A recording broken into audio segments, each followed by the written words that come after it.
ಎಲ್ಲರಿಗೂ ನಮಸ್ಕಾರ. ಥಟ್ ಅಂತ ಹೇಳಿ ಕ್ವಿಜ್ ಕಾರ್ಯಕ್ರಮಕ್ಕೆ ತಮಗೆಲ್ಲ ಸ್ವಾಗತ. ಪ್ರತಿ ವರ್ಷ ಜನವರಿ 25ನೇ ದಿನಾಂಕವನ್ನು ರಾಷ್ಟ್ರೀಯ ಮತದಾರರ ದಿನಾಚರಣೆಯನ್ನಾಗಿ ನಾವು ಆಚರಿಸ್ತಾ ಇದ್ದೇವೆ. ಈ ಒಂದು ದಿನ ಮತದಾರನಾಗಿ ನಮ್ಮ ಕರ್ತವ್ಯ ಏನು, ಹೊಣೆ ಏನು, ಧರ್ಮ ಏನು ಇತ್ಯಾದಿಗಳನ್ನೆಲ್ಲ ತಿಳಿದುಕೊಳ್ಳುವ ಒಂದು ಪ್ರಯತ್ನವನ್ನು ಮಾಡುವ ಪದ್ಧತಿ ಉಂಟು.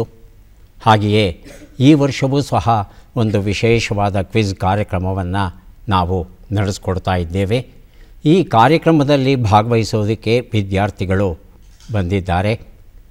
ನಮ್ಮ ಕರ್ನಾಟಕ ರಾಜ್ಯದ ಮೈಸೂರು ವಲಯದಿಂದ ಬಂದಿರತಕ್ಕಂಥ ವಿದ್ಯಾರ್ಥಿಗಳ ಪರಿಚಯ ಮಾಡಿಕೊಂಡು ಕಾರ್ಯಕ್ರಮವನ್ನು ಮುಂದುವರಿಸೋಣ.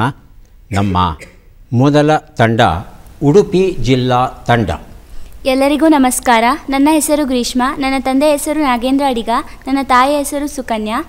ನಾನು ಉಡುಪಿ ಜಿಲ್ಲೆಯ ಬೈಂದೂರು ವಲಯದ ಸರ್ಕಾರಿ ಪ್ರೌಢಶಾಲೆ ಆಲೂರಿನಲ್ಲಿ 9ನೇ ತರಗತಿಯಲ್ಲಿ ವ್ಯಾಸಂಗ ಮಾಡುತ್ತಿದ್ದೇನೆ. ನಾನು ಈ ತಂಡದ ನಾಯಕಿ. ಎಲ್ಲರಿಗೂ ನಮಸ್ಕಾರ. ನನ್ನ ಹೆಸರು ಪ್ರಜ್ಞಾ. ನಾನು ಉಡುಪಿ ಜಿಲ್ಲೆಯ ಬೈಂದೂರು ತಾಲೂಕಿನ ಸರ್ಕಾರಿ ಪ್ರೌಢಶಾಲೆ ಆಲೂರಿನಲ್ಲಿ 9ನೇ ತರಗತಿಯಲ್ಲಿ ಓದುತ್ತಿದ್ದೇನೆ.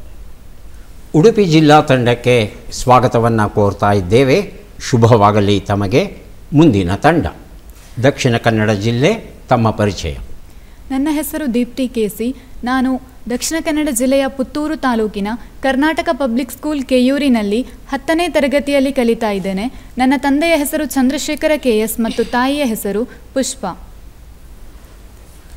ಎಲ್ಲರಿಗೂ ನಮಸ್ಕಾರ. ನನ್ನ ಹೆಸರು ಸೌಜನ್ಯ ರೈ.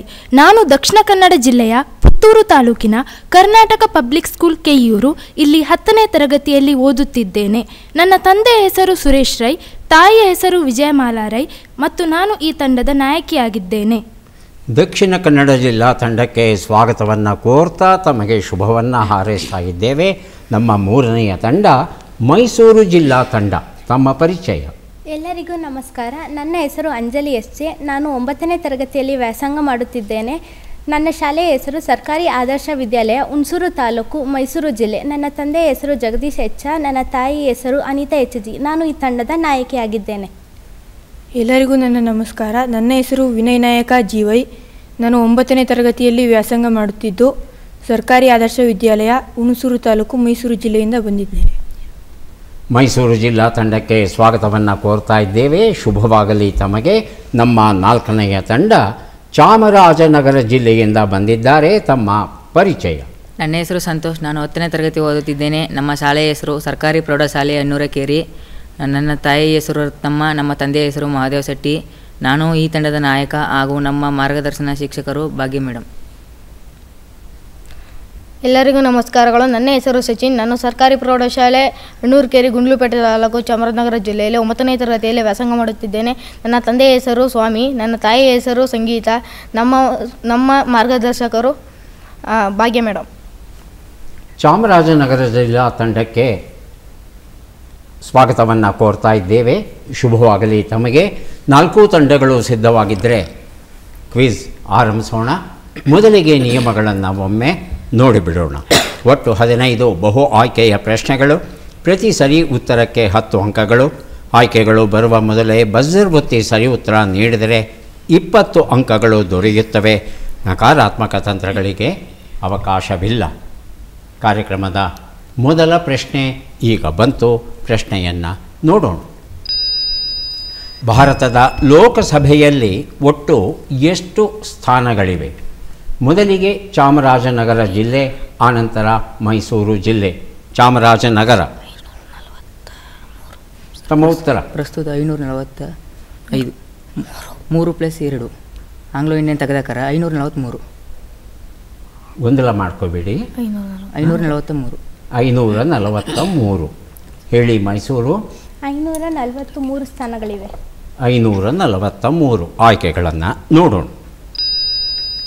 545 + 2, 543 + 2, 565 + 2, 552 + 2. ಈಗ ಹೇಳಿ Chamarajanagar. Option 2. Option 2 543 plus 2. Mysuru ಅದೇ ಉತ್ತರವಾ? ಉತ್ತರವನ್ನು ನೋಡೋಣ. 543 ಪ್ಲಸ್ 2 ಉತ್ತರ ಸರಿಯಾಗಿದೆ. ಈ ಉತ್ತರವನ್ನು ಮೊದಲು ಕೊಟ್ಟವರು ಚಾಮರಾಜನಗರ ಜಿಲ್ಲಾ ತಂಡದವರು. ಅವರಿಗೆ 20 ಅಂಕಗಳನ್ನು ನಾವು ಕೊಡ್ತಾ ಇದ್ದೇವೆ. 543 ಸ್ಥಾನಗಳಿಗೆ ನೇರವಾಗಿ ಚುನಾವಣೆ ನಡೆಯುತ್ತೆ. ಉಳಿದ 2 ಸ್ಥಾನಗಳು ಏನಿವೆ ಆ ಸ್ಥಾನಗಳನ್ನು ನಮ್ಮ ದೇಶದ ರಾಷ್ಟ್ರಪತಿಗಳು ತುಂಬುತ್ತಾರೆ. ಆಂಗ್ಲೋ ಇಂಡಿಯನ್ ಸಮುದಾಯಕ್ಕೆ ಸೇರಿದವರನ್ನು ನಾಮನಿರ್ದೇಶನದ ಮೂಲಕ ಆಯ್ಕೆ ಮಾಡೋದು ಉಂಟು. ಮುಂದಿನ ಪ್ರಶ್ನೆಯನ್ನು ಈಗ ನೋಡೋಣ. 1993ರಲ್ಲಿ ತ್ರಿಸದಸ್ಯ ಚುನಾವಣಾ ಆಯೋಗವು ರಚನೆಯಾಯಿತು. ಆಗ ಮುಖ್ಯ ಚುನಾವಣಾ ಆಯುಕ್ತರು ಯಾರಾಗಿದ್ದರು? ಪ್ರಶ್ನೆಯನ್ನು ಓದಿ ಮುಗಿಸೋಷ್ಟರಲ್ಲಿ ಚಾಮರಾಜನಗರ ಹಾಗೂ ದಕ್ಷಿಣ ಕನ್ನಡ ಜಿಲ್ಲೆ ಬರೆದಿರುತ್ತಿದ್ದಾರೆ. ಚಾಮರಾಜನಗರ. ಆಯ್ಕೆಗಳಿಗಾಗಿ ಕಾದಿರಿಸುವ ವ್ಯವಸ್ಥೆ ನಮ್ಮಲ್ಲಿ ಇಲ್ಲ. ಹೇಳಿ ದಕ್ಷಿಣ ಕನ್ನಡ. ಅಚಲ್ ಕುಮಾರ್ ಜ್ಯೋತಿ. ಆಯ್ಕೆಗಳನ್ನು ನೋಡೋಣ. TN Seshan, Swaminathan, Nagendra Singh, RK Trivedi. ಉತ್ತರವನ್ನು ನೋಡೋಣ. ತಮ್ಮ ಅವಕಾಶ ಮುಗಿದಿದೆ. TN ಶೇಷನ್ ಸರಿಯಾದ ಉತ್ತರ ಆಗಿತ್ತು. TN ಶೇಷನ್ 1950ರಲ್ಲಿ ಒಬ್ಬರು ಮಾತ್ರ ಆಯ್ಕೆಯಾಗಿರ್ತಾರೆ ಆಯುಕ್ತರಾಗಿ. The election commissioner amendment act 1989ರ ಅನ್ವಯ 3 ಆಯುಕ್ತರನ್ನು ಆಯ್ಕೆ ಮಾಡೋದಕ್ಕೆ ಅವಕಾಶ ದೊರೆಯುತ್ತೆ. ನಿರ್ಣಯದಲ್ಲಿ ಬಹುಮತಕ್ಕೆ ಒಂದು ಅವಕಾಶ ದೊರೆಯೋದು ಬಹಳ ಮುಖ್ಯ.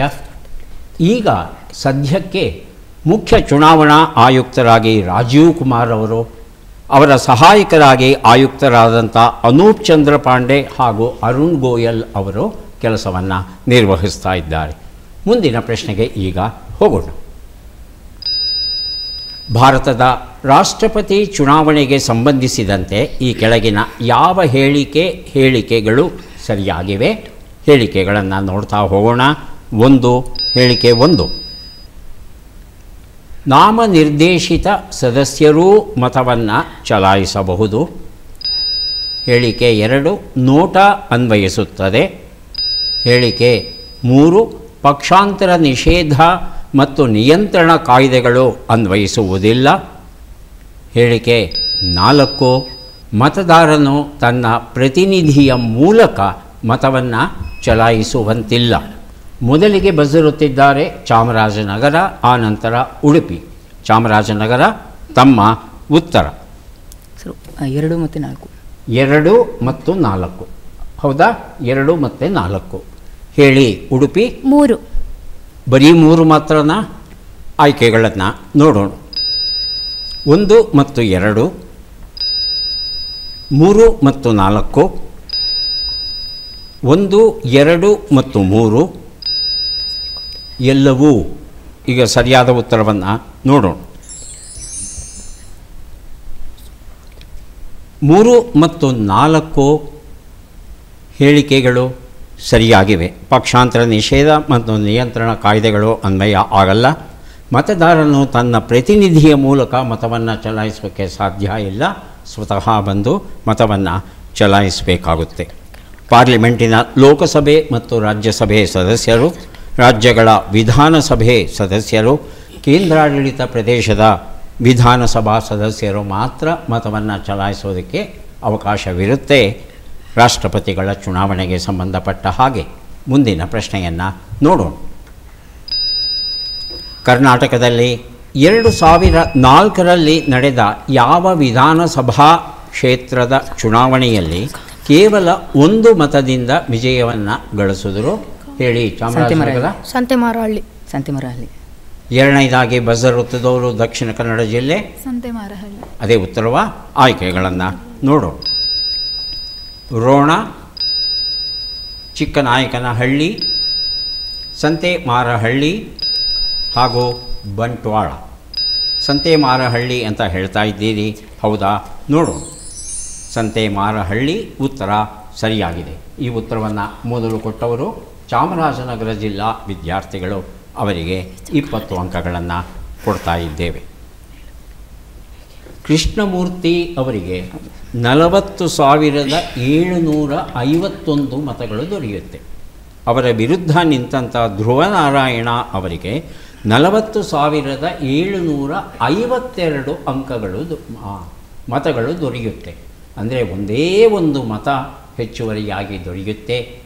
ಈ ರೀತಿಯಾದ ಮತ್ತೊಂದು ಉದಾಹರಣೆ ನಡೆದಿದೆಯಾ ಅಂತ ಇತಿಹಾಸದಲ್ಲಿ ಹುಡುಕೋಕ್ಕೆ ಹೋದರೆ 1910ರಲ್ಲಿ ನ್ಯೂಯಾರ್ಕಲ್ಲಿ ನಡೆದಂಥ ಒಂದು ಚುನಾವಣೆಯಲ್ಲಿ ಹೀಗೆ ಒಂದು ಮತದಿಂದ ಗೆದ್ದರಂತೆ. ಇದೊಂದು ಅಪರೂಪದ ಪ್ರಸಂಗ. ಮುಂದಿನ ಪ್ರಶ್ನೆಯನ್ನು ನೋಡೋಣ. ಇವುಗಳಲ್ಲಿ ಯಾವುದು ಮತದಾರರಿಗೆ ಮತದಾನದ ಮಹತ್ವವನ್ನು ತಿಳಿಸುವ ವ್ಯವಸ್ಥಿತ ಯೋಜನೆಯ ಸಂಕ್ಷಿಪ್ತ ರೂಪವಾಗಿದೆ? ಉಡುಪಿ ಜಿಲ್ಲೆ ಹಾಗೂ ಮೈಸೂರು ಜಿಲ್ಲೆ. ಉಡುಪಿ ಜಿಲ್ಲೆ ಸ್ವೀಪ್. ಸ್ವೀಪ್ ಹೇಳಿ. ಮೈಸೂರು ಜಿಲ್ಲೆ ಸ್ವೀಪ್. ಸ್ವೀಪ್. ಆಯ್ಕೆಗಳನ್ನು ನೋಡೋಣ. PRO and ERO, ELC, ECI, SVEEP. Udupi SVEEP. Mysuru SVEEP. ಅದೇ ಉತ್ತರವನ್ನು ನೋಡೋಣ. SVEEP ಉತ್ತರ ಸರಿಯಾಗಿದೆ. ಈ ಉತ್ತರವನ್ನು ಮೊದಲು ಕೊಟ್ಟದ್ದು ಉಡುಪಿ ಜಿಲ್ಲಾ ತಂಡದವರು. 20 ಅಂಕಗಳನ್ನು ಅವರಿಗೆ ಕೊಡ್ತಾ ಇದ್ದೇವೆ. SVEEP ಅಂತ ಹೇಳಿದರೆ systematic voters education and electoral participation ಎನ್ನುವ ಉದ್ದ ಹೆಸರಿನ ಸಂಕ್ಷಿಪ್ತ ರೂಪ ಇದು. ಬೀದಿ ನಾಟಕಗಳ ಮೂಲಕ, ಗೊಂಬೆ ನಾಟಕಗಳ ಮೂಲಕ, ಓಟು ಹಾಕೋಣ ಬನ್ನಿ ಎನ್ನುವ ಬೀದಿ ನಾಟಕಗಳು ಇತ್ಯಾದಿಗಳ ಮೂಲಕ ಜನರಲ್ಲಿ ಒಂದು ಜಾಗೃತಿಯನ್ನು ಉಂಟು ಮಾಡುವ ಪ್ರಯತ್ನ ನಡೆಯುತ್ತೆ. ಬೀದಿ ನಾಟಕಗಳ ಸಂಕಲನವೂ ಸಹ ಒಂದು ಪ್ರಕಟವಾಗಿದೆ. ಈಗ ತಂಡಗಳ ಬಲಾಬಲ ಒಮ್ಮೆ ನೋಡಿಬಿಡೋಣ. ಉಡುಪಿ ಜಿಲ್ಲೆ 20 ಅಂಕಗಳು, ದಕ್ಷಿಣ ಕನ್ನಡ ಜಿಲ್ಲೆ ಹಾಗೂ ಮೈಸೂರು ಜಿಲ್ಲೆ ಖಾತೆಯನ್ನು ಆರಂಭಿಸಬೇಕಾಗಿದೆ. ಚಾಮರಾಜನಗರ ಜಿಲ್ಲೆ 40 ಅಂಕಗಳನ್ನು ಗಳಿಸಿದ್ದಾರೆ. ಮುಂದಿನ ಪ್ರಶ್ನೆಯನ್ನು ನೋಡೋಣ. ನಮ್ಮ ದೇಶದಲ್ಲಿ ಮತದಾರರ ಪಟ್ಟಿಯನ್ನು ಎಷ್ಟು ವರ್ಷಗಳಿಗೊಮ್ಮೆ ಪರಿಷ್ಕರಿಸಿ ನವೀಕರಿಸಲಾಗುತ್ತದೆ? ಮೊದಲಿಗೆ ಬರೆದಿರುತ್ತಿದ್ದಾರೆ ಮೈಸೂರು ಜಿಲ್ಲೆ, ಆನಂತರ ಉಡುಪಿ ಜಿಲ್ಲೆ. ಮೈಸೂರು ಜಿಲ್ಲೆ ತಮ್ಮ ಉತ್ತರ ಪ್ರತಿ ವರ್ಷ. ಪ್ರತಿ ವರ್ಷ. ಉಡುಪಿ ವರ್ಷಕ್ಕೆ 4 ಬಾರಿ. ವರ್ಷಕ್ಕೆ 4 ಬಾರಿ. ಆಯ್ಕೆಗಳನ್ನು ನೋಡೋಣ. ಪ್ರತಿ 2 ವರ್ಷಕ್ಕೊಮ್ಮೆ, 5 ವರ್ಷಕ್ಕೊಮ್ಮೆ, 10 ವರ್ಷಕ್ಕೊಮ್ಮೆ, ಪ್ರತಿ ವರ್ಷಕ್ಕೆ ಒಮ್ಮೆ. ಪ್ರತಿ ವರ್ಷಕ್ಕೊಮ್ಮೆ ಅಂತ ಹೇಳಿದ್ದಾರೆ ಮೈಸೂರು ಜಿಲ್ಲಾ ತಂಡದವರು. ಸರಿಯಾ? ನೋಡೋಣ. ಪ್ರತಿ ವರ್ಷಕ್ಕೊಮ್ಮೆ ಉತ್ತರ ಸರಿಯಾಗಿದೆ. ತಮಗೆ 20 ಅಂಕಗಳು ದೊರೆಯುತ್ತಾ ಇವೆ. ಒಂದು ವರ್ಷದಲ್ಲಿ 4 ಸಲ ಹೊಸ ಮತದಾರ ತನ್ನ ಹೆಸರನ್ನು ನೋಂದಾಯಿಸ್ಕೊಳ್ಳಿಕ್ಕೆ ಅವಕಾಶ ಇರುತ್ತೆ. ಉಡುಪಿ ಜಿಲ್ಲೆ ಏನು ಗೊಂದಲ ಆಯಿತು ಅಂತ ಗೊತ್ತಾಯ್ತಾ? ಹೆಸರನ್ನು ನೋಂದಾಯಿಸಬಹುದು, ಆದರೆ ಸಾರ್ವಜನಿಕವಾಗಿ ಪ್ರಕಟಣೆ ಆಗೋದು ವರ್ಷಕ್ಕೆ ಒಂದೇ ಸಲ. ಆದರೆ ನೋಂದಾವಣೆ ಮಾಡಲಿಕ್ಕೆ 4 ಅವಕಾಶಗಳುಂಟು. ಇದನ್ನು ನಾವು ನೆನಪಲ್ಲಿ ಇಟ್ಕೋಬಹುದು. ಹಾಗಾಗಿ ಯಾರಿಗೂ ಸಹ ಮತದಾನದಿಂದ ನಾನು ವಂಚಿತನಾಗಿದ್ದೇನೆ ಅನ್ನೋ ಭಾವ ಬರಬಾರ್ದು ಅಂತ ಪ್ರತಿ ವರ್ಷವೂ ಈ ಒಂದು ಪಟ್ಟಿಯನ್ನು ಪರಿಷ್ಕಾರ ಮಾಡ್ತಾರೆ. ಮುಂದಿನ ಪ್ರಶ್ನೆಯನ್ನು ನೋಡೋಣ. ಭಾರತ ಸಂವಿಧಾನದ 106ನೆಯ ತಿದ್ದುಪಡಿ ಯಾವ ಕ್ಷೇತ್ರಕ್ಕೆ ಸಂಬಂಧಪಟ್ಟಿದೆ?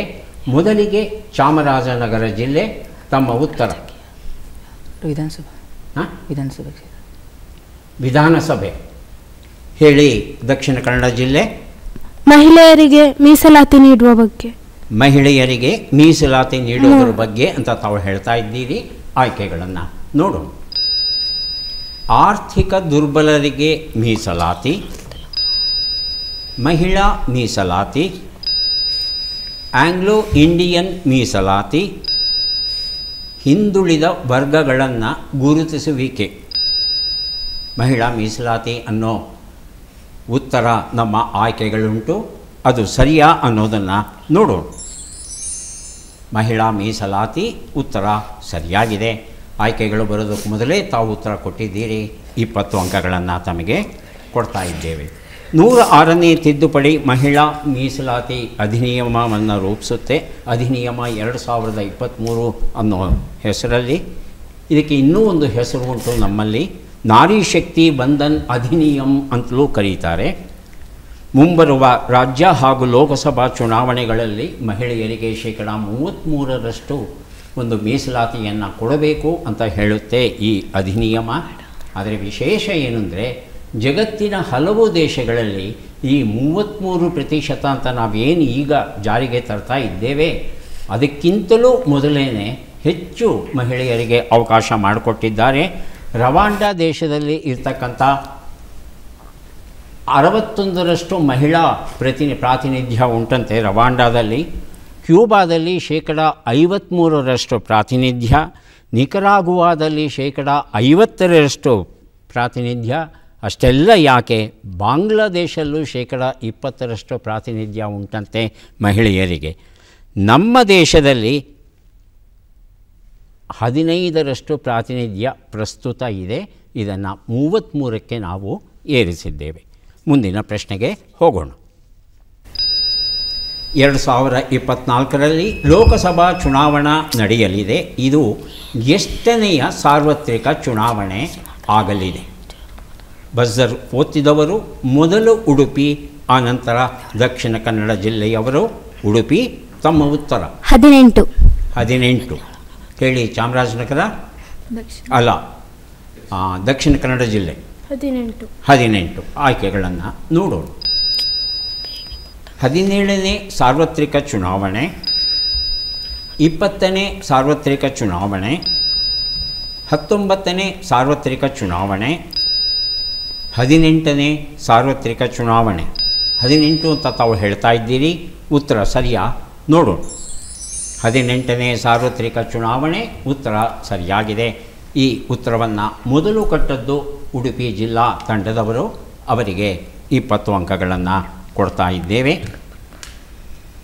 ಈ 17ನೇ ಸಾರ್ವತ್ರಿಕ ಚುನಾವಣೆಯಲ್ಲಿ ಆಯ್ಕೆ ಆಗಿ ಬಂದಂಥ ಸರ್ಕಾರ ಏನಿದೆ ಅದು 16ನೇ ಜೂನ್ 24ರಂದು ಕೊನೆಗೊಳ್ಳುತ್ತೆ.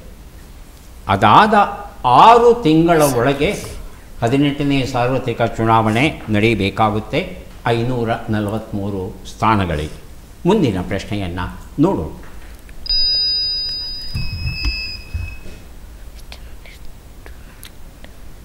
ಮೊದಲಿಗೆ ಚಾಮರಾಜನಗರ, ಎರಡನೇದಾಗಿ ಮೈಸೂರು ಜಿಲ್ಲೆ. 3 ಹೇಳಿ. ಮೈಸೂರು 1, ದಕ್ಷಿಣ ಕನ್ನಡ ಜಿಲ್ಲೆ 2, ಉಡುಪಿ ಜಿಲ್ಲೆ 3. ಆಯ್ಕೆಗಳನ್ನು ನೋಡೋಣ.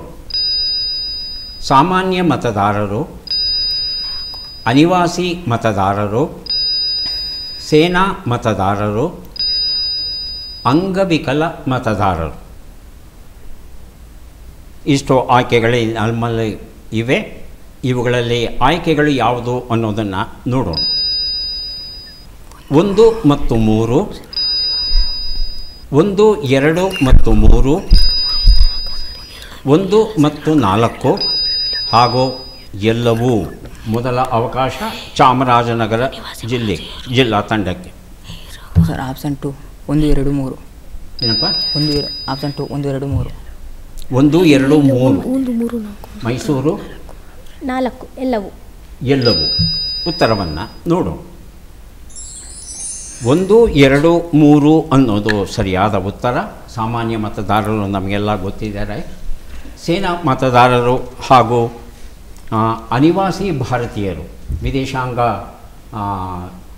ಇಲಾಖೆಯಲ್ಲಿ ಕೆಲಸ ಮಾಡತಕ್ಕಂಥ ಜನ ಯಾರಿದ್ದಾರೆ ಅಥವಾ ಸರ್ಕಾರದ ಕೆಲಸದ ಮೇಲೆ ಬೇರೆ ದೇಶಗಳಲ್ಲಿ ಯಾರು ಇರ್ತಾರೆ ಅವ್ರಿಗೂ ಸಹ ಮತದಾನ ಮಾಡುವ ಅವಕಾಶ ಉಂಟು. ಮುಂದಿನ ಪ್ರಶ್ನೆ ಈಗ ಬರ್ತಾ ಇದೆ. ಪ್ರಶ್ನೆಯನ್ನು ನೋಡೋಣ. ಚುನಾವಣೆ ಹಾಗೂ ಕೋವಿಡ್-19ಕ್ಕೆ ಸಂಬಂಧಿಸಿದಂತೆ ಈ ಕೆಳಗಿನ ಯಾವ ನಿಯಮಾವಳಿಗಳು ಅನ್ವಯವಾಗುತ್ತವೆ? ನಿಯಮಾವಳಿಗಳನ್ನು ನೋಡ್ತಾ ಹೋಗೋಣ. 1. ಚುನಾವಣಾ ಸಾಮಾನ್ಯ ನಿಯಮಗಳ ಪರಿಪಾಲನೆ.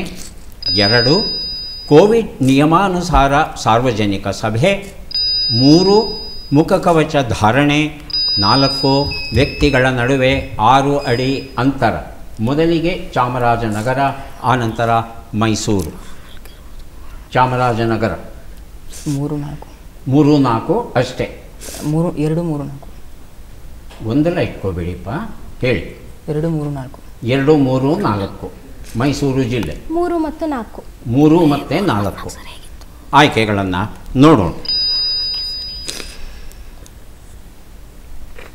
1 ಮತ್ತು 2, 1, 3, 4, 1, 2, 3, 1, 2, 3 ಮತ್ತು 4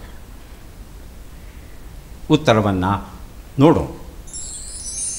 1, 2, 3, 4 4 ನಿಯಮಗಳ ಅನ್ವಯವೇ ಚುನಾವಣೆ ನಡೀಬೇಕಾಗುತ್ತೆ. ಚುನಾವಣೆಯ ಸರ್ವಸಾಮಾನ್ಯ ನಿಯಮಗಳು ಏನಿವೆ ಆ ನಿಯಮಗಳನ್ನು ಪರಿಪಾಲಿಸಲೇಬೇಕು, ವಿನಾಯಿತಿ ಖಂಡಿತ ಇಲ್ಲಾದರೆ. ಕೋವಿಡ್ ನಿಯಮಾನುಸಾರ ಸಾರ್ವಜನಿಕ ಸಭೆಗಳನ್ನು ನಡೆಸಬೇಕಾಗುತ್ತೆ. ಸಭೆಗಳನ್ನು ನಡೆಸಬೇಡಿ, ನೀವು ವಿದ್ಯುನ್ಮಾನ ಮಾಧ್ಯಮದ ಮೂಲಕ ಪ್ರಚಾರ ಮಾಡಿ ಅಂತ ಆಯೋಗ ಈಗಾಗಲೇ ಸೂಚಿಸಿದೆ. ಆದರೂ ನಾವು ಚುನಾವಣೆ ಸಭೆ ಮಾಡ್ತೇವೆ ಅಂತ ಹೇಳ್ತಂದರೆ ನಿಯಮಾನುಸಾರ, ಅಂದರೆ ಸಭೆಯಲ್ಲಿ ಇರ್ತಕ್ಕಂಥ ಜನ ಒಬ್ಬರಿಂದ ಒಬ್ಬರಿಗೆ 6 ಅಡಿಗಳ ಅಂತರವನ್ನು ಕಾದಿಟ್ಕೋಬೇಕಾಗುತ್ತೆ. ಹಾಗೆ ಚುನಾವಣಾ ಸಭೆಯನ್ನು ಮಾಡಬೇಕಾಗುತ್ತೆ. ಇಲ್ಲದಿದ್ದರೆ ವಿದ್ಯುನ್ಮಾನವೇ ಅದಕ್ಕೆ ಉತ್ತರ ಆಗುತ್ತೆ. ಮತ್ತು ಮುಖಕವಚ ಧಾರಣೆ, ಅದು ನಮಗೆಲ್ಲ ಗೊತ್ತಿರುವಂಥ ವಿಚಾರ. ವ್ಯಕ್ತಿಗಳ ನಡುವೆ 6 ಅಡಿ ಅಂತರ ಇರಬೇಕು, ಇದು ಸಹ ಗೊತ್ತಿರುವಂಥ ವಿಚಾರ. ಈಗ ಅಂಕಗಳನ್ನು ನೋಡಿ ಮುಂದುವರಿಯೋಣ. ತಂಡಗಳ ಬಲಾಬಲ. ಉಡುಪಿ ಜಿಲ್ಲೆ 40, ದಕ್ಷಿಣ ಕನ್ನಡ ಜಿಲ್ಲೆ 20, ಮೈಸೂರು ಜಿಲ್ಲೆ 20, ಚಾಮರಾಜನಗರ ಜಿಲ್ಲೆ 50. ಮುಂದಿನ ಪ್ರಶ್ನೆ ಈಗ ಬಂತು. ಈ ಕೆಳಗಿನ ಯಾರು ಮತದಾರರ ಪಟ್ಟಿಯಲ್ಲಿ ತಮ್ಮ ಹೆಸರನ್ನು ನೋಂದಾಯಿಸಲು ಅನರ್ಹರಾಗಿರುತ್ತಾರೆ? ಆಯ್ಕೆಗಳನ್ನು ನೋಡೋಣ. ಕಾನೂನಿನ ರೀತಿಯ ನಿರ್ಬಂಧಕ್ಕೆ ಒಳಗಾದವರು. ಆಯ್ಕೆ 2. ಭಾರತದ ಪ್ರಜೆ ಅಲ್ಲದವರು. ಆಯ್ಕೆ 3. ಮಾನಸಿಕ ಅಸ್ವಸ್ಥರೆಂದು ಕಾನೂನಿನ ಮೂಲಕ ಸೂಚಿತರಾದವರು. ಎಲ್ಲವೂ. ಮೊದಲಿಗೆ ಮೈಸೂರು ಜಿಲ್ಲೆ, ಆನಂತರ ದಕ್ಷಿಣ ಕನ್ನಡ ಜಿಲ್ಲೆ. ಆಪ್ಷನ್ 4 ಎಲ್ಲವೂ. ಎಲ್ಲವೂ ಹೇಳಿ. ದಕ್ಷಿಣ ಕನ್ನಡ ಎಲ್ಲವೂ ಉತ್ತರವನ್ನು ನೋಡೋಣ. ಎಲ್ಲವೂ ಅನ್ನೋದು ಸರಿಯಾದ ಉತ್ತರ. ಈ ಉತ್ತರವನ್ನು ಮೈಸೂರು ಜಿಲ್ಲಾ ತಂಡ ಮೊದಲು ಕೊಟ್ಟಿದ್ದಾರೆ. ಹಾಗಾಗಿ ತಮಗೆ 20 ಅಂಕಗಳು ದೊರೀತಾ ಇವೆ.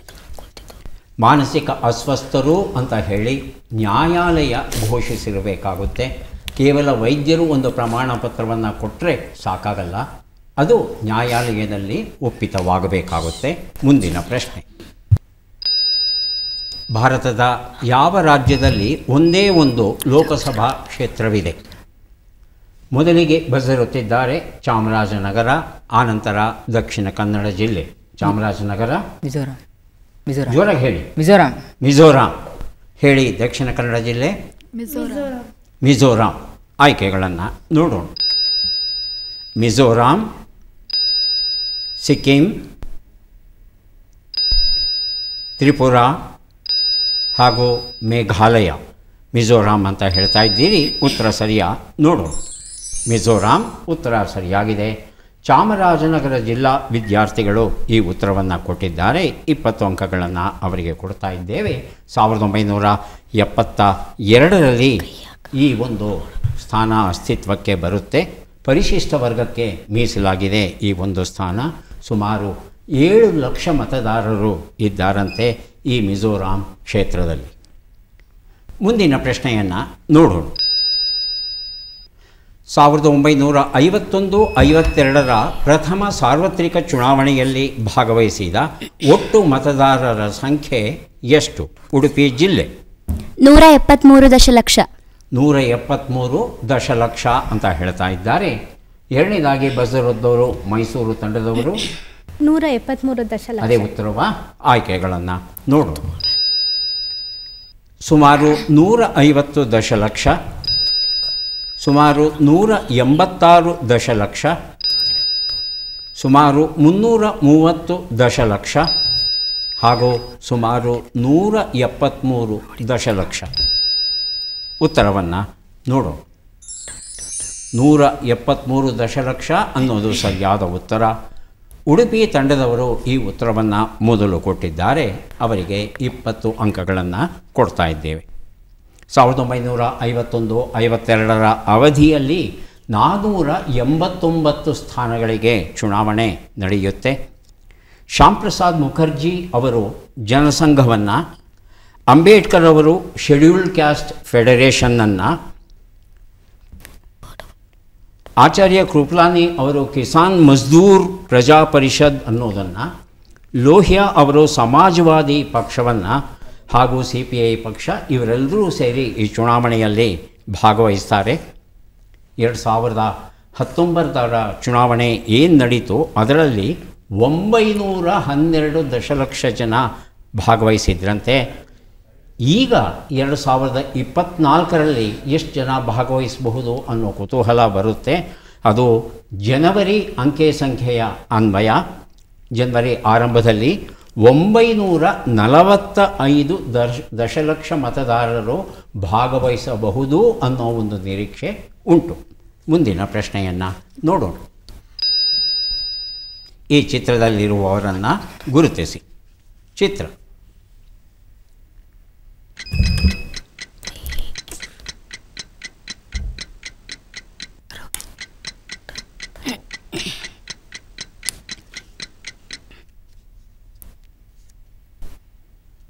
ಮೊದಲಿಗೆ ಬಜ್ಜರುತ್ತಿದ್ದಾರೆ ದಕ್ಷಿಣ ಕನ್ನಡ ಜಿಲ್ಲಾ ತಂಡದವರು, ಆನಂತರ ಚಾಮರಾಜನಗರ, ದಕ್ಷಿಣ ಕನ್ನಡ. ರಾಜೇಂದ್ರ ಪ್ರಸಾದ್ ಹೇಳಿ. ಚಾಮರಾಜನಗರ ಉತ್ತರ ಸರಿಯಾಗಿದೆಯಾ? ಆಯ್ಕೆಗಳು: ಸರ್ವಪಲ್ಲಿ ರಾಧಾಕೃಷ್ಣನ್, ಬಾಬು ರಾಜೇಂದ್ರ ಪ್ರಸಾದ್, ಮಹದೇವ ಗೋವಿಂದ ರಾನಡೆ, ಲಾಲಾ ಲಜಪತ್ ರಾಯ್. ರಾಜೇಂದ್ರ ಪ್ರಸಾದ್ ಅಂತ ಹೇಳ್ತಾ ಇದ್ದೀರಾ? ಹೌದಾ? ನೋಡು. ಬಾಬು ರಾಜೇಂದ್ರ ಪ್ರಸಾದ್ ಉತ್ತರ ಸರಿಯಾಗಿದೆ. 20 ಅಂಕಗಳು ದಕ್ಷಿಣ ಕನ್ನಡ ಜಿಲ್ಲಾ ತಂಡಕ್ಕೆ ದೊರೆತಿವೆ. ರಾಜೇಂದ್ರ ಪ್ರಸಾದ್ ಶ್ರೀವಾಸ್ತವ್ ಅನ್ನೋದು ಅವರ ಮೂಲ ಹೆಸರು, ನಿಜವಾದ ಹೆಸರು. ಇವರು ಮಧ್ಯಂತರ ಅವಧಿಗೆ ರಾಷ್ಟ್ರಪತಿಗಳಾಗಿ ಆಯ್ಕೆಯಾಗ್ತಾರೆ. ಆನಂತರ 1950ರವರೆಗೆ ಜನವರಿ 26, 1950ರಲ್ಲಿ ಆರಂಭವಾಗಿ 13ನೇ ಮೇ 1952ರವರೆಗೆ ಮುಂದುವರಿತಾರೆ. ಪ್ರಥಮ ರಾಷ್ಟ್ರಾಧ್ಯಕ್ಷರಾಗಿ 52ರಲ್ಲಿ, 52ರಿಂದ 57ರವರೆಗೆ, ಆನಂತರ ಎರಡನೇ ಅವಧಿಗೆ 57ರಿಂದ 62ರವರೆಗೆ ಅವರು ಆಯ್ಕೆಯಾಗ್ತಾರೆ. ಮುಂದಿನ ಪ್ರಶ್ನೆಯನ್ನು ನೋಡೋಣ. ಈ ಚಿತ್ರದಲ್ಲಿರುವ ಚಿಹ್ನೆ ಯಾವ ಪಕ್ಷದ್ದೆಂದು ತಿಳಿಸಿ. ಚಿಹ್ನೆಯನ್ನು ನೋಡೋಣ.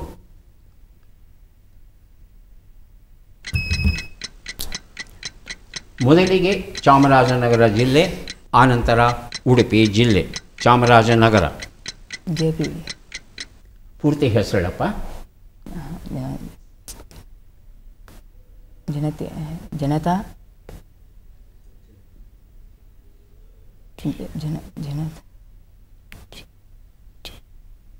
ಉಡುಪಿ ತಂಡವನ್ನು ಕೇಳ್ತೇನೆ.